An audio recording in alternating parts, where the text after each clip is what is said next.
let's say we have a function like this. If we want to do stuff with this function, like take its derivative, where would we even begin? There's a lot of ingredients to this function. So there's a square root, there's a trig function, you're multiplying them, there's an x squared in there somewhere. It's pretty complicated. How should we organize our thoughts about this function? Something that I find helpful is to just think about what you would do in order to compute f. And so notice I'm not talking about computing f prime right now. I'm just talking about computing the function itself. So if you have a specific value for x and you want to calculate f of x, what steps would you take? So you might start by calculating the square root. And I'll write that as x to the 1/2, since we're going to use the power rule on it down the road. What else would you do? You might calculate x squared. That's something that we're going to need. That's another power. And then you're going to have to take the tangent of the x squared. So that's composing with the tangent function. We're taking tangent of the result of x squared. And so once we have these two parts, we can just put them together and we'll get x to the 1/2 times tangent of x squared.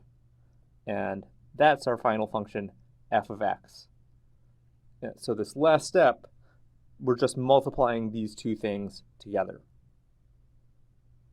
So that's our flowchart for how we would calculate f of x. How does that help us? Well, notice the last thing that we ever do in computing f is we multiply these two parts. So that's going to tell us that we can write f of x as a product g of x times h of x, where g of x is this x to the 1/2, and h of x is this tangent of x squared over here.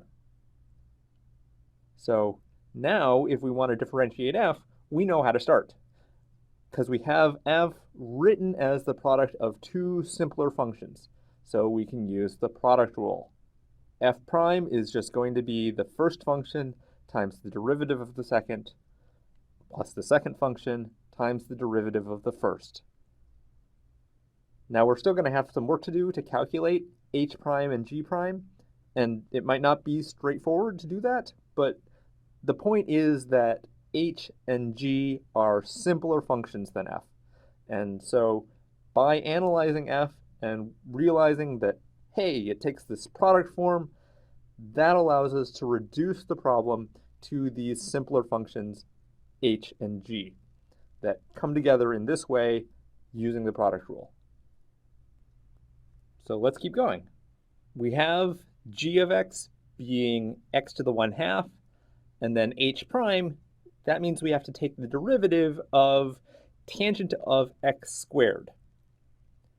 Next up is h of x, and that's tangent of x squared, times the derivative of g, so that's x to the 1/2 prime.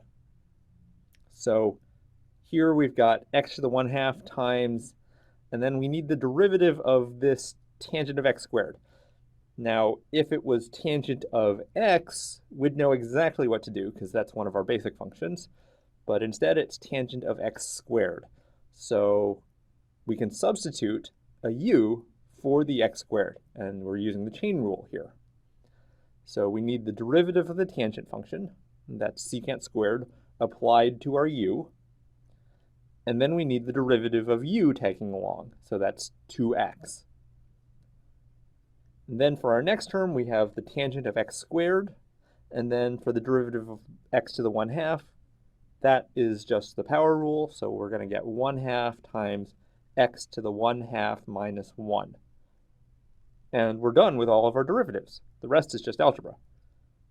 So we're going to get 2, and then putting all of the powers of x together, x to the 3/2 times the secant squared of x squared. And then for the next term, I'm going to put everything into a fraction. So we have tangent of x squared over 2 times x to the 1/2. And we're done. That is our derivative. So next up, we're going to differentiate a function that looks very similar to this one, but first we want you to think about how we ought to start it in basically the same way that we thought about this function. So take a moment and look at that, and we'll come back very soon.